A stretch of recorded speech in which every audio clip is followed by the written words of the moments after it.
Hello everyone and welcome back to AFL This Week. This is the series where I bring to you guys the crazy things that happened in the AFL over the course of a week. Now, what's been happening in Australia over this week? Well, not really that much. I don't really have much to say in this, apart from the fact that this week AFL 26 is confirmed to be coming out. Now, I was expecting, a late year release, but apparently it's next month. When it's releasing, it'll be 3 days before I turn 17.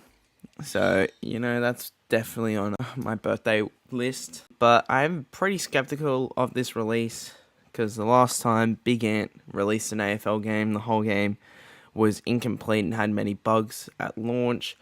From what we've been told is that the game file that they released it on was not the actual game file that it was supposed to be on. I also had a look at the mini promo that they did, and I'm not gonna lie, it looks pretty much the same as AFL 23. Now we head over to the Gold Coast on Saturday afternoon. The game between Gold Coast and Adelaide was played. Both these sides leading into this game hadn't lost a game this season, and it was shaping up to be an enthralling contest. And indeed it was, with the margin not going over 3 goals for either side in this game. It was a very great game, and when the margin was just 1 point in the last 4 minutes, everyone was expecting a late goal to win the game. And with 2 minutes to go, it only got more intense when the Crows got away from the pack and a kick inside the forward 50. Surely if something happened here, there wouldn't be any controversy. Beautiful tap from O'Brien to Dawson. Perfect. They come out the front door. The kick. Rankin's now gone and rested as a forward. Rankin! Oh! Cole's got there. Right at the last minute. No whistle. Umpire put it away. And then it's Gold Coast that get the call. Yeah, the Crows were robbed. Absolutely, the Crows were robbed. Right in front of me. Right in front of me. The game ended with a 1-point win to the Suns, solidifying that they aren't in the AFL this season to make up the numbers, whilst also winning in a controversial fashion. I thought when I saw Daniel Gorringe at this game, he would bring the curse of Carlton over to the Suns and curse them, only to curse Adelaide in the final seconds. A day after the game, the AFL formally apologised to the Crows for this incident, as they believe it should have been a mark. It makes it even worse when you realise that they should have also gotten a free kick after that challenge. The umpires had 2 goes at giving the ball back to the Crows, and the Crows, unfortunately, were left empty-handed. Now, this is the 5th time the Crows have received an apology from the AFL, which, it's pretty much, and even worse when you consider it's happened in the last 3 seasons. I think it's gotten to a point where the Crows need more than an apology from the AFL. And maybe some umpires need a few weeks off, maybe. I'm not sure. It's in the heat of the game. The Crows really want repercussions for all the missed calls that have happened against them. And I'm on their side because 2 of them cost a spot in the finals 2 years ago. Recently, what it has seemingly been is that it's become the AFL against Adelaide at the moment. And personally, I do feel bad for them. Unfortunately, you need luck to win a game. And unfortunately, Crows didn't get it. I do hope that the Crows make the finals at the end of the season, because if they don't, there will be more controversy and there will be more outrage, especially if they miss out on the top 8 by 4 points or less with a better percentage than the team that finishes in 8th. What I believe is that if they'd gotten that mark paid or the free kick paid, they definitely would have scored at least a point, meaning that the game with just over a minute would either be tied or Adelaide would be in front with just over a minute left. And who knows, maybe Gold Coast would have won this game by 1 point with a goal after the siren. We just would never know. But let's not take away from the fact that this game was absolutely mental. It was probably one of the best games of the season so far.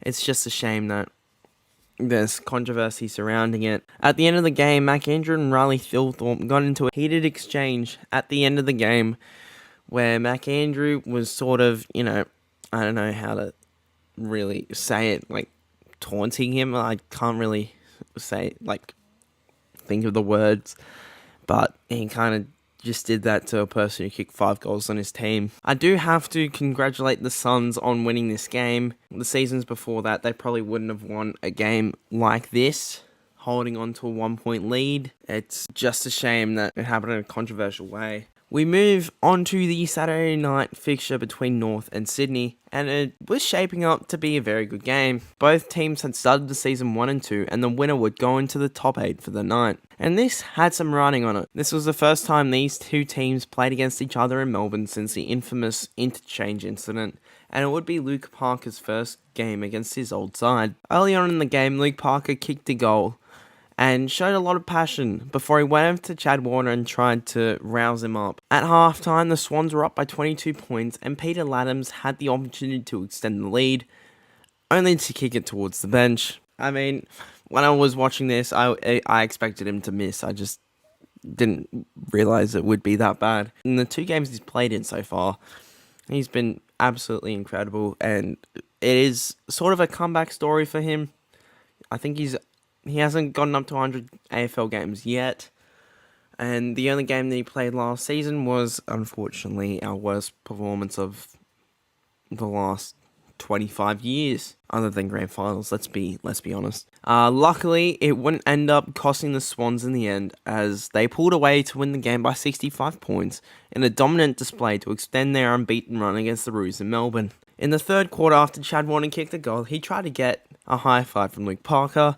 Just a shame that he didn't, give it back. To me, the standout player in this game was Riley Bice. Every kick inside 50 was hit. He has already become a hero at the Swans, and it is just his 3rd ever game of AFL footy. He's already proven himself to being an amazing talent. I still don't know how other teams didn't draft him earlier than the Swans, as I'm pretty sure we got him up at pick 44 in the draft. Quick side note, before we get on to the other sort of games, I do apologise that this video is out literally after the first game of Gather Round. I do apologise, the microphone quality absolutely stuffed up, so yeah, I'm currently doing this right now. It's currently Thursday morning, so we move on to the Thursday night fixture, and it was a clash between Collingwood and Carlton. This was Carlton's 4th primetime game this season already, and all they've proved is that they are incredibly shit. Collingwood were looking to move inside the top 8, and everyone had Carlton written off.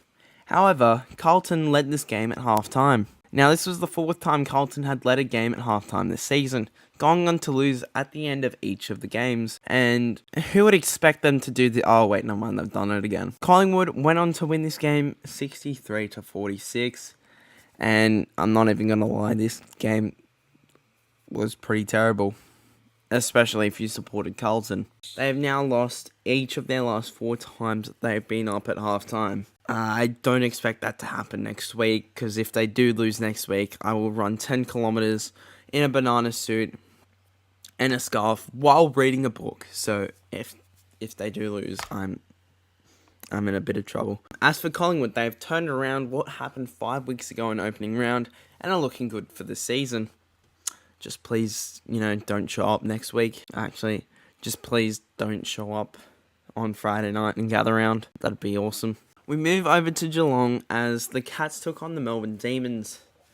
After Melbourne's horrific start to the season, if you exclude their first game to be fair, people already had Melbourne written off, even though Geelong lost their last 2 games, including a comeback loss the week before when they led by 32 points. Geelong were expected to dominate the whole game, but Melbourne did show fight and spirit for the first time this season, it felt like, when they were under pressure, as they kept the contest close until the end of the third quarter, where they lost their fight and lost by 39 points. I'm aware Melbourne has brought back their retro jersey, but I think they are being a bit too retro. Christian Petrarca at the end of the game was seen visibly frustrated, and I've got a feel for him. He's a top player, and unfortunately, what has happened is just unfortunate for the Demons.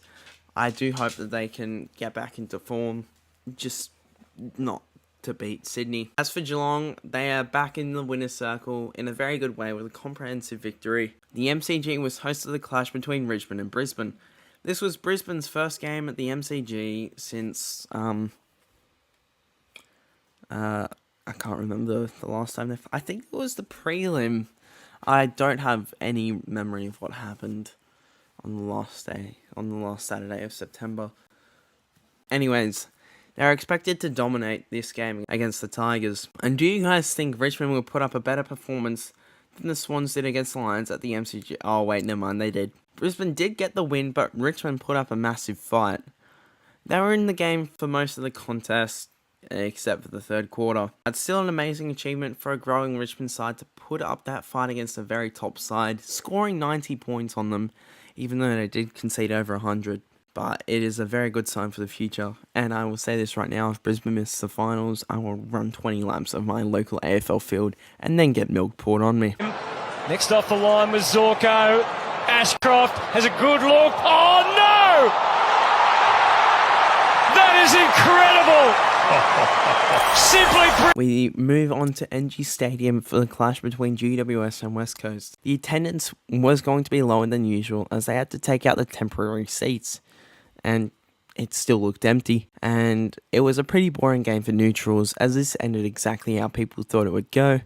A Giants thumping. The Giants got back into the winner's circle with a comprehensive win over the Eagles. In this game, Jesse Hogan kicked 9 goals to move his goal tally to 13 in 2 games. I'm just a bit upset that he couldn't get to 10 goals. Also, this season, he hasn't missed a single shot at goal. Like, has he changed his run-up? He's definitely changed something. Because, what the fuck? The Giants pulled off this banner before the game, and it's becoming a trend where they make jabs at their opposition before then demolishing them during the game. Even though this one wasn't a direct jab to the team, it was only to one of the players. Optus Stadium hosted the clash between Fremantle and the Western Bulldogs. Fremantle had come off a very good win against the Eagles and were looking to start the season 2-2. The Dogs, meanwhile, were trying to reclaim a spot in the top 8 from last round and were hoping to keep their momentum from their win against Carlton. Shea Bolton kicked his first goal for Fremantle, and this would spur them on to win this game by 16 points to have them both sit 10th and 11th on the ladder. During this game, however, Fremantle went over the number of interchanges they were allowed to do without getting punished. Now, I kind of hope this was a mistake from the AFL website, but if this isn't, what the fuck? North fans are getting really upset with this one because they got punished 2 seasons ago.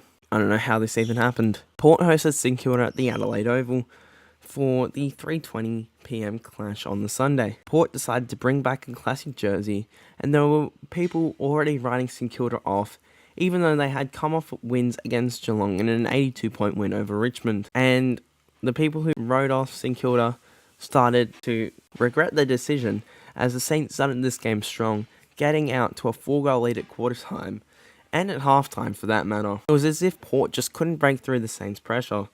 But during the second half, Port started to take control of the game, with every rare Saints fumble turning into points for Port, and they started narrowing the margin down. With about 6 minutes left of the game, they were only down by 5 points. Port were on the comeback, and the new jerseys would lead to a victory. It seemed like nothing could stop the St Kilda reminded the whole comp that they aren't meant to be overlooked, as they won their first game over Port Adelaide in a long time. I do have to say though that Port jersey is amazing, and I hope they use it on Sunday when they play Hawthorn. Now, unfortunately, again, there aren't any videos to show on this week. That's a lie. Here's a video of me falling over in my game that I played on the weekend.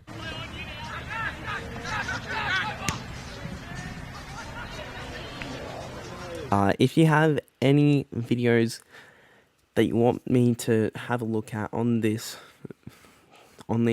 series, please send them to me on Instagram. It is right up on the screen. Anyways, that is the end of AFL this week, and I hope you have enjoyed it. If you did enjoy it, don't forget to drop a like on this video, and of course, subscribe to the channel. It's been an amazing week, and I hope everyone's week next week is great. Remember to enjoy yourselves and take care, everyone. I'll see you all in the next one. Okay, bye.